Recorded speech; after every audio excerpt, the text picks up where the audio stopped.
Denis Nakero, qui vient de faire son entrée dans la salle du congrès. À quelques minutes de l'arrivée du chef de l'État, Félix Antoine Tshisekedi Tshilombo, qui va s'adresser à la nation pour la première fois depuis son accession au pouvoir dans le second mandat, deuxième mandat. C'est la 6e adresse du pouvoir. Et ça, c'est la toute première adresse à la nation devant le Parlement réuni en congrès pour le compte de sa deuxième mandat, son deuxième mandat. Le chef de l'État va bientôt entrer, c'est l'adresse qui vient bientôt dans la salle.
Notamment en raison du temps nécessaire mis pour la désignation de la première ministre et la mise en place des institutions conformément aux prescrits de notre Constitution.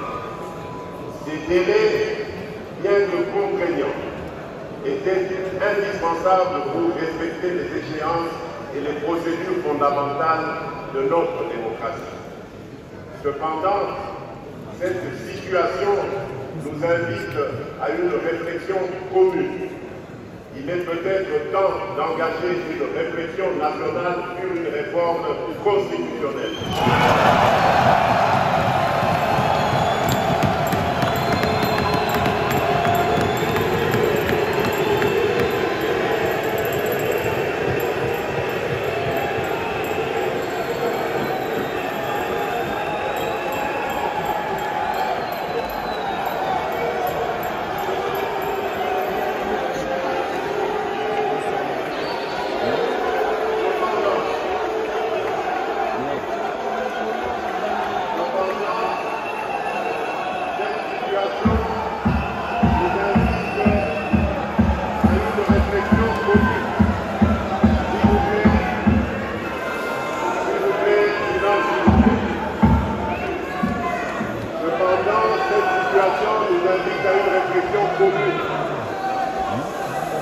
Peut-être temps d'engager une réflexion nationale sur une réforme constitutionnelle afin d'éliminer les failles qui ralentissent le fonctionnement de notre appareil étatique.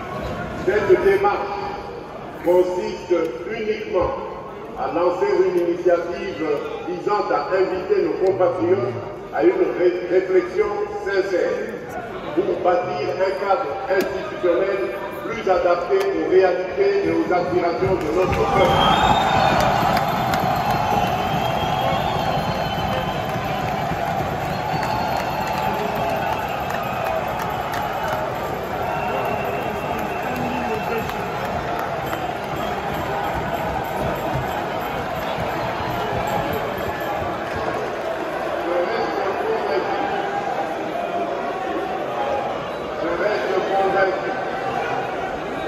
que malgré les défis,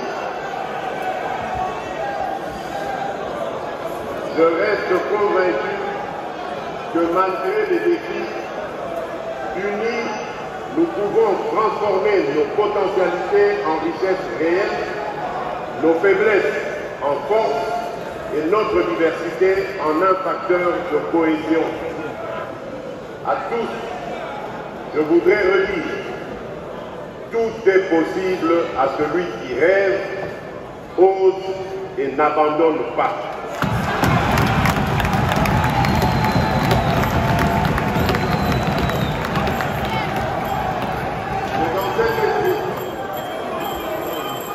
C'est dans cet esprit que je réaffirme mon engagement indéfectible à servir la République démocratique du Congo et son peuple.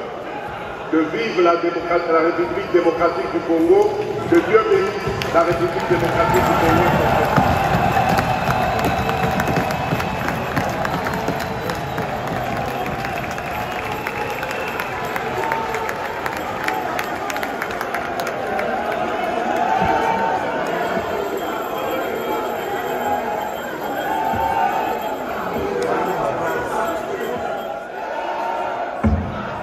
Au balcon, nous vous demandons quelques instants de silence.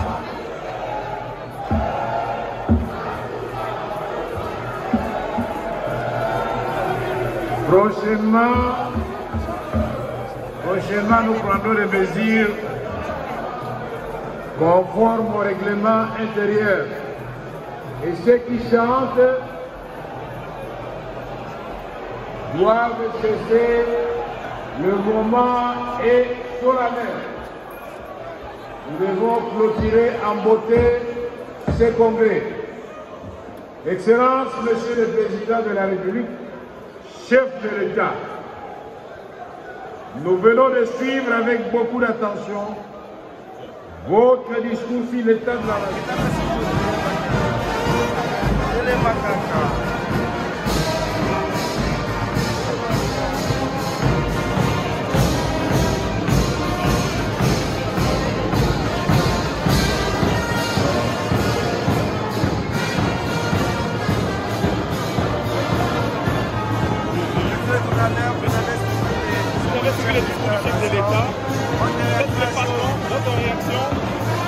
Votre réaction à ce monsieur le gouverneur. Il est d'accord. Ah, il est d'accord.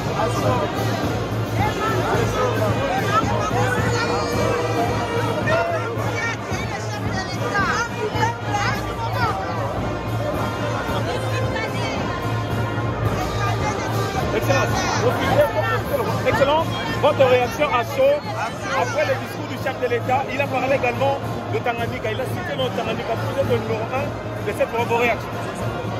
Nous sommes les plus heureux parce que dans un discours d'état de la nation, notre province fait mention avec des réalisations qui sont énormes, avec aussi des défis qui sont à relever en termes de sécurité, en termes d'agriculture, en termes de pêche et élevage. Je crois que nous sommes les plus heureux de suivre le discours du chef de l'État, d'autant plus qu'il vient fraîchement du Tanganyika. Il a eu à inaugurer certains édifices dans la province. Des défis majeurs restent à relever, notamment la réhabilitation, la construction de l'aéroport, il l'a dit, avec certains édifices. Et donc nous restons très optimistes et surtout, comme l'a dit le président de l'Assemblée nationale, le discours du chef de l'État ne fait mention d'aucun commentaire. Et donc nous disons tout simplement merci au chef de l'État et nous sommes très engagés. Le chef a dit qui suis-je pour contredire ou compléter quoi que ce soit. L'ambition est là pour servir la République et donc nous serons là pour l'accompagner. Merci. À chaud, Madame la Gouverneure. Le discours a été très clair, le chef de l'État a été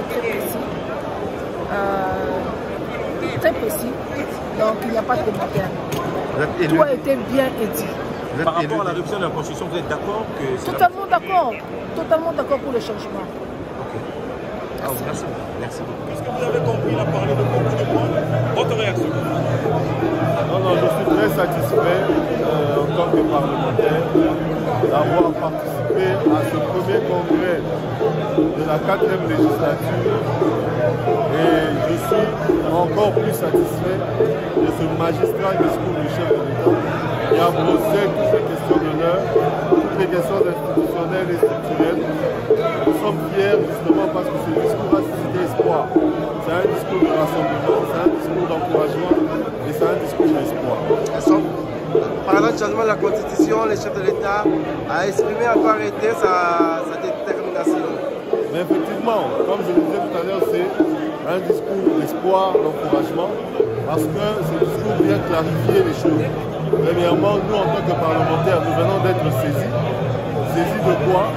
Saisis d'une réflexion nationale qui doit être menée dans le cadre d'une réforme constitutionnelle pour mettre en place des cadres institutionnels et structurels adéquats aux problèmes qui touchent les populations. Merci, honorable.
déjà perceptible. C'est donc en toute solennité et responsabilité que je m'adresse à vous aujourd'hui afin de dresser le bilan de l'année 2024.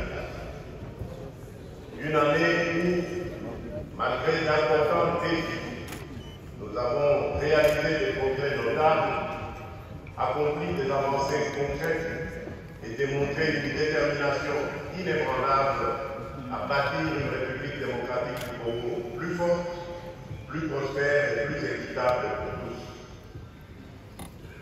Le programme d'action du gouvernement 2024-2028, adopté par cette auguste Assemblée en juin dernier, demeure notre feuille de route. Malgré les secousses de l'économie mondiale et les tensions géopolitiques, notre pays fait preuve d'une résilience exemplaire et s'adapte avec succès aux enjeux contemporains. Notre économie en pleine transformation présente des signes de solidité encourageants. Nous prévoyons cette année une croissance de 6%, un rythme nettement supérieur à la moyenne de 3,8% attendue en Afrique subsaharienne. Ce résultat, en dépit d'un léger ralentissement, témoigne de notre résilience face aux défis globaux et locaux et offre l'opportunité de consolider les bases d'une économie plus diversifiée, durable et tournée vers l'avenir. En parallèle, un accord préliminaire avec le Fonds monétaire international d'un montant d'environ 3 milliards de dollars fortifie notre position face aux enjeux économiques actuels. Je reconnais cependant que l'inflation constitue une préoccupation réelle pour nos concitoyens. Elle a dépassé au premier semestre le seuil annuel prévu de 11,3%, en raison notamment de la hausse des tarifs de transport, hausse elle-même liée au rationnement des produits pétroliers, ainsi que de l'augmentation du prix des denrées alimentaires et des produits.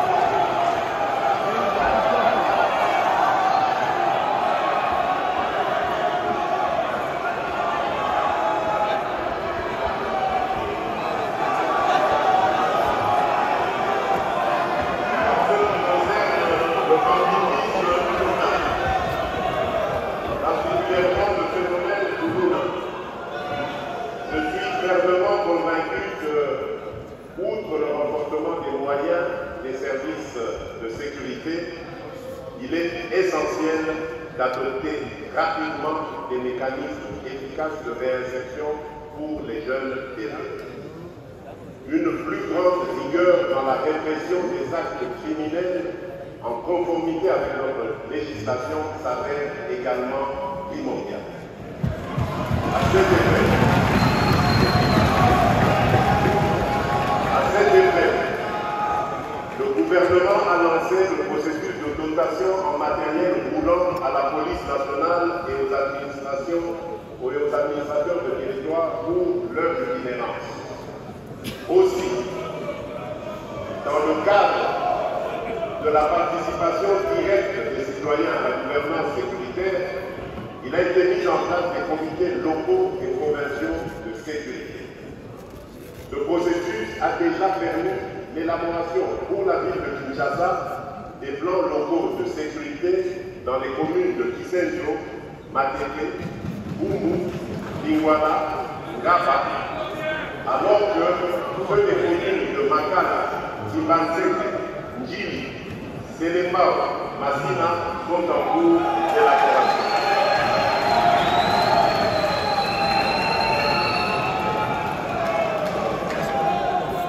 Il en fera de même pour les autres villes de la République. Une expérience inspirante a été mise en œuvre à Kanyamakasese, où les Krikuna ont été transformés en bâtisseurs. Au lieu de les considérer uniquement comme des criminels, le gouvernement a choisi d'engager ces jeunes dans des projets de développement communautaire. En les intégrant dans des initiatives constructives, nous avons non seulement réduit la criminalité, mais également redonné un sens à leur vie en leur offrant des opportunités de travail et de réinsertion sociale. Toutefois, l'État restera intraitable face à ceux qui tourneront le dos aux opportunités de réinsertion sociale offertes. Face à eux, la loi s'appliquera dans toute sa rigueur. Honorable député national du Sénat, honorable député national du Sénat, mesdames et messieurs, s'agissant toujours de la question de la sécurité,